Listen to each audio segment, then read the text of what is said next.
Olá, investidores e investidoras. Estava sumido aqui do YouTube, estava gravando as minhas aulas para o curso Aposentando com Fundos Imobiliários. Tem o link aqui embaixo, se você se interessar, quiser saber mais a respeito do curso. Tá na descrição aqui embaixo, na legenda, tá? Então você clica ali. Fiquei sumido por isso nas últimas semanas, mas cá estou eu de volta e vamos então agora ver aí de gravar novos vídeos, continuar gravando vídeos toda semana dentro do possível, trazendo assuntos diferentes para não ficar batendo naquela mesma tecla, né? Vamos falar do HGLG, vamos falar aqui do VILG, né? Que eu sei que muita gente gosta disso, ouvi uma descrição a respeito, mas tentar trazer temas aí que saem um pouco disso. E hoje eu quero falar a respeito de algo que é perguntado muito lá no Instagram, se é possível investir com pouco capital, se realmente vale a pena investir com pouco capital. Vamos lá, o que mais a gente escuta de cara é o seguinte: tem pouco capital, quer mais, busque novas habilidades, busque solucionar problemas de outras pessoas, busque aprender algo novo para ensinar algo novo e cobrar por isso, né? E eu entendo que esse é o caminho, realmente, né? Acho que é até básico isso, né? Se você não ganha o suficiente, se você não ganha o que gostaria de ganhar, você precisa buscar novos aprendizados para poder melhorar o teu currículo. E não falo daquele currículo escrito que você entrega na empresa, mas sim algo que você possa aqui, pela internet mesmo, agregar para outras pessoas. É claro que eu faço aqui um ponto de atenção, talvez, que tem que ter também essa questão em relação a muitas famílias, né? Imagina um pai, eu me coloco no lugar aí, um pai, uma mãe de família aí com seus 3, 4 filhos, 2 filhos, o pai talvez trabalhando de segunda a sábado, a mãe também de segunda a sábado, poxa, aí chega final de semana você vai dizer para eles, agora você vai aprender algo a mais aí para poder melhorar a tua vida. É complicado, é bem difícil, né? Eu acho que aí vai de cada um mesmo. E é por isso que eu fiz esse vídeo, para mostrar para você que se você hoje não consegue de repente ganhar mais, mas gostaria de investir, você tem lá R$300 por mês, você gostaria de investir, é possível. E eu quero te mostrar que R$300 investidos é melhor do que nada. É óbvio? Mas tem muita gente nas redes sociais e é por isso que você tem que excluir esse barulho de que diz, olha, R$300 nem investe, simplesmente busque aprender algo novo, como eu falei agora, né? Nem começa investindo porque não vale a pena. Vale sim, eu vou te mostrar isso aqui com uma tabelinha ali que eu criei, mostrei, né? Fiz os cálculos, mostrei e trouxe aqui para você, tá bom?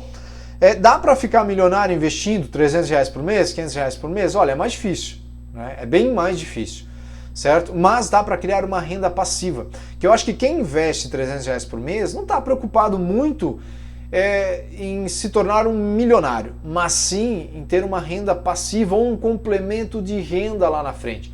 Não é muito melhor você ter um complemento de renda do que ficar ouvindo que R$300 não dá em nada, então não investe, vai curtir que vale mais a pena, assim você já trabalha de segunda a sábado, segunda a sexta, é puxado, então pega esses 300 e curte. Não é melhor lá na frente ter uma renda passiva com esses R$300? Eu penso que sim.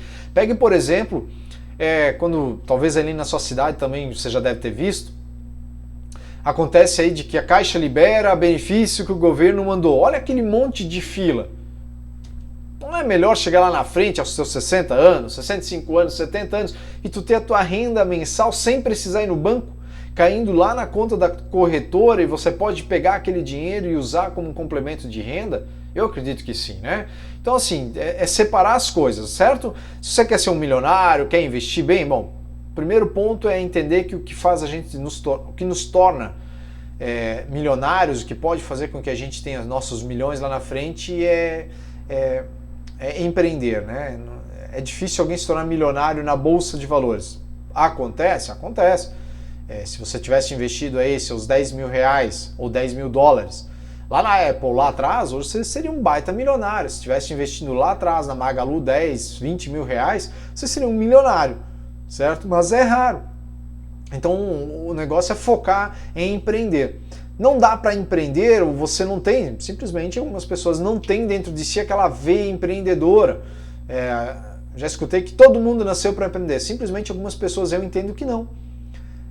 E não porque elas não querem, simplesmente não tem aquele tato que precisa ter, certo? Eu, por exemplo, estou tentando melhorar muito na questão de vendas. Eu não me sinto como um grande vendedor. E, incrivelmente, eu venho de uma família que vende, né? Meus pais têm comércio aqui na nossa cidade. E minha mãe, desde os 16 anos, 17 na verdade, ela engravidou, ela foi ao batente vendendo roupa. Né? Alugaram uma Kombi na época, botaram roupa ali dentro e saíram vendendo. E aí depois foi crescendo e abriram loja, enfim. E eu ainda tenho que melhorar muito nisso. Então, simplesmente, algumas pessoas podem não ter essa veia empreendedora e não tem problema nisso, não tem problema em trabalhar. Até porque se você empreende, é preciso ter em conta que dá muito mais trabalho do que muitas vezes ser funcionário de alguém, certo? E trabalhar aos finais de semana, aos domingos, fazer contas e fazer compras. Um exemplo é minha mãe, ela sai nos domingos até agora, pouco tempo atrás, aos 70 e poucos anos, indo a São Paulo, saindo domingo da nossa cidade aqui de Timbó, Santa Catarina, saindo às 3, 4 da tarde no ônibus, indo para São Paulo, chegando lá às 4 da manhã e voltando no dia seguinte, né? E, enfim, giro. Muitas vezes as pessoas, algumas não querem isso e está tudo bem, né? Mas para se tornar um milionário, eu diria que é empreendendo, tá? Então, assim, outro ponto importante para se atentar quando a gente fala em investir R$300 por mês, por exemplo. Tem que se atentar aqui que esse valor precisa ser corrigido, tá? Você precisa fazer o quê? Você precisa buscar no ano, olhar a inflação. A inflação, o ideal aqui é buscar a inflação pessoal. Aquela inflação que para você tem custo elevado, que sobe, né? A gente acompanha o IPCA, que é o índice da inflação aí usado no Brasil, e o IGPM, usado para as empresas, mas falando do IPCA, para calcular, dizer, olha, o IPCA nos últimos 12 meses bateu na casa dos 10,25.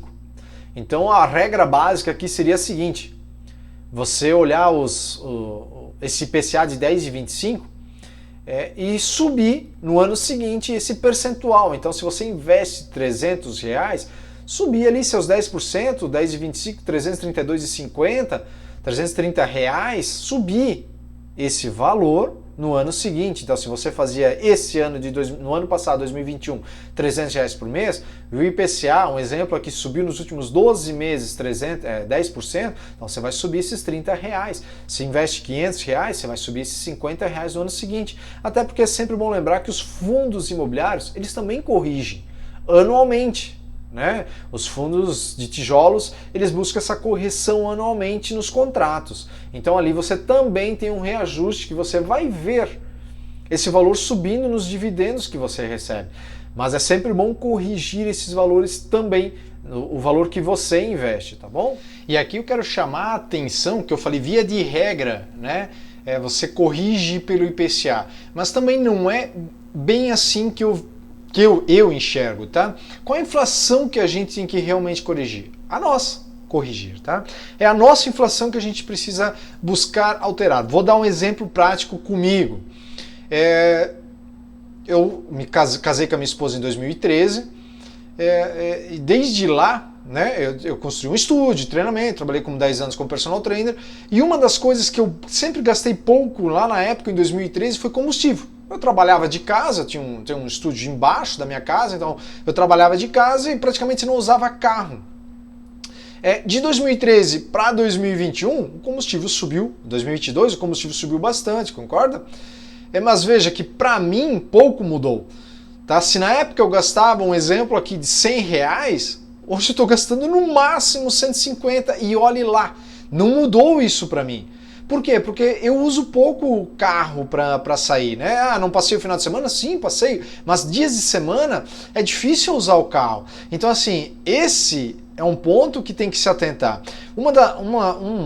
Um dos itens aí que está puxando bastante o IPCA para cima é o combustível, certo? Que automaticamente encarece os alimentos, né? Afinal, os alimentos chegam através do transporte, então encarece os alimentos também. Mas no meu caso, o combustível em si, ele praticamente está igual. O que eu gasto hoje em 2022 por mês de combustível é o mesmo que eu gastava em 2013. Então é essa balança que você tem que buscar corrigir. Nunca se assustar muito, é preocupante, claro, mas nunca se prender muito no sentido de que o IPCA subiu 13% nos últimos 12 meses. Mas e para você, o quanto encareceu? Né? Talvez a sua alimentação lá da época seja a mesma que de hoje e você não consome tantos alimentos que foram tão batidos. Né? Claro, é difícil hoje não ter um alimento que subiu né?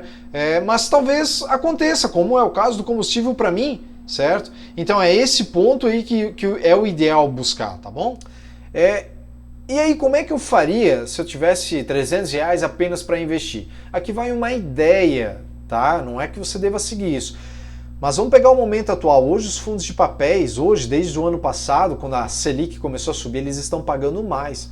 Então talvez aqui seria uma questão de estratégia, de você, por exemplo, pegar, e se você tem R$ 300 por mês para investir, focar mais em fundos que pagam mais, os fundos de papéis, né, com um risco maior. Então você precisa estudar a carteira daquele fundo, entender de ciclos econômicos, né, e aí buscar investir nesses fundos de papéis, acompanhando essa Selic, que talvez os juros futuros também mantenham-se em alta, e continuar investindo nesses fundos. Eles vão te dar um retorno maior de dividendos, e aos poucos, conforme a Selic dá sinais de que vai reduzir, os juros futuros vão estagnar, eles vão pausar lá na frente, você percebe que a Selic, ao invés de 10%, subir a 12%, dos 12% ela não sobe mais, ela começa a retroceder, buscar aí fazer essa transição para os fundos de tijolos, certo? E assim ir levando, né, ao longo da vida, porque essa Selic, os juros futuros, eles tendem a subir várias vezes ao longo dos anos que se passam, né? E isso se deve muito às questões econômicas, às tomadas de decisões erradas, muitas vezes, dos nossos políticos e por aí vai, tá? Eu quero que você olhe a tabela a seguir que eu vou botar em tela aqui. Dá uma olhada ali, eu fiz uma simulação ali com 5 valores, tá? R$300, R$500, R$750, R$1.000 e R$2.000.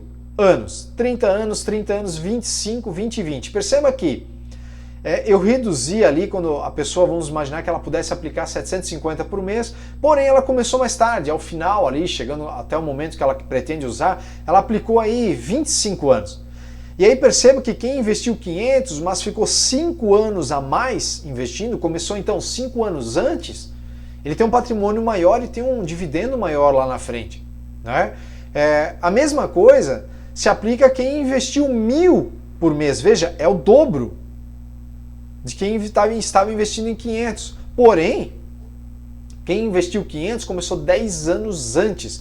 Perceba que quem estava investindo R$500 por mês, 10 anos durante 30 anos, 10 anos a mais em relação a quem começou com 1.000. Veja que a pessoa acumulou um patrimônio de R$720 mil, diferente de quem investiu o dobro, mas ficou 10 anos a menos. Acabou acumulando um patrimônio de R$578 mil. Então assim, veja que o retorno de quem investiu 500, porém 10 anos antes, ao final dos 30 anos, aqueles dividendos que a pessoa vai ter, é de R$4.681, e quem investiu 1.000 a mais, 500 a mais, é o dobro, lembrando, é o dobro, porém ele começou 10 anos depois, ele ou ela começaram 10 anos depois, o valor de R$3.759. Então perceba que o foco ele tem que estar no longo prazo. Então, no longo prazo e o quanto antes você pode começar, então comece já. Por isso que eu disse lá no início, tem gente que diz, se é só 300 você tem para investir, nem começa sim, começa com 300 e ao longo da tua vida, se possível, você vai aumentar isso aí. Mas mesmo que você não possa aumentar, veja ali que se você investisse 300 por 30 anos, você teria um patrimônio de 432 mil, e um dividendo mensal, uma renda mensal de 2.809. Esses 2.809 é muito mais do que a média de quem ganha do INSS, que está na casa dos R$1.800, R$2.000. Perceba, tirando 300 por mês por 30 anos. É claro que essa conta foi feita com um rendimento de 0,65 ao mês, então você tem que buscar sempre bons fundos imobiliários, né? Lembrando também de fazer a correção, como eu falei, esses valores que estão ali, colocando na ideia de que você corrigiu ao longo dos anos esses valores e não pegou R$300 agora, em 2022, e investiu até 2042, 2052 os mesmos R$300, porque R$300 hoje não terão o mesmo valor dos R$300 daqui a 30 anos. E a mesma coisa no passado, R$300 lá atrás, você percebe isso no mercado, né? R$100 lá atrás, hoje não tem o mesmo valor. Então assim, essa é a ideia, fazendo essa correção, essa tabela que está ali buscando a correção, você vai fazendo a correção, então imaginar que esses 2.809 de renda mensal, eles são talvez lá na frente eles vão ser 4.000 mensais, né, corrigidos pela inflação. Então assim, essa é a ideia. Mas perceba que dá sim para gerar um bom patrimônio lá na frente. É preciso incentivar as pessoas a investir e ver que dá para buscar um patrimônio sinceramente superior ao INSS. Toda a renda gerada que está ali, ela é superior a, eu vou dizer assim, ó, não dá para cravar, né? Mas considerando o INSS hoje, considerando o INSS que tem menos gente contribuindo ao INSS, eu diria que lá na frente, alguém que vai ganhar o teto do INSS, que está na casa dos 6 ou 7 mil reais, acho que é quase 6, subiu para quase 7, vai ser bem difícil. É para quem ganha o teto do teto e contribuiu desde o início com o teto. Algo também muito difícil, que é difícil alguém entrar no serviço de trabalho aos 18 anos e já sair contribuindo aí com 750, R$1.000, 1.200 por mês. É bem difícil, não é? Então assim, quem investe tem tudo aí para ao longo da vida e ao final, lá quando você assim, trabalhei, agora eu quero usufruir um pouquinho do meu patrimônio não, o dividendo que ele me gera, você tem o patrimônio de 400 e poucos mil, 700 mil, 600 mil, 1 milhão, certo? Coisa que no INSS você não tem, e esse patrimônio ele pode subir. Pensa que se você tivesse comprado ao longo dos anos o HGLG, fosse comprando, a R$100 lá no início, ele chegou a 199, agora está em 160, e daqui a 20 anos talvez ele chegue a 250, e você vai comprando, você investiu talvez no HGLG em torno de 100 mil, 120 mil, mas são 300 mil reais, certo? Então assim, essa ideia de buscar investir, tá? Essa ideia de que, poxa, dá sim para começar com pouco, e se não dá para aumentar, tá tudo bem, desde que você mantenha consistência, insista nos investimentos, tá bom? Então se você gostou do vídeo, clica aqui, se inscreve aqui no canal, me acompanha lá no Instagram também. Lembrando, aqui embaixo, na descrição, na legenda, eu tenho o link do meu curso Aposentando com Fundos Imobiliários, a um preço que eu entendo muito acessível, de R$ 299,90. Esse preço vai subir lá na frente, quando novas aulas vão surgindo, novas aulas que eu vou colocar lá no curso, eu simplesmente não vou cobrar mais nada de quem pagou o preço atual, tá? Só serão cobrados de novas pessoas que forem entrando no curso. Então, é um curso que você tem acesso vitalício para o resto da vida e a gente vai crescendo juntos, tá bom? Então, fica aqui um grande abraço e até o próximo vídeo.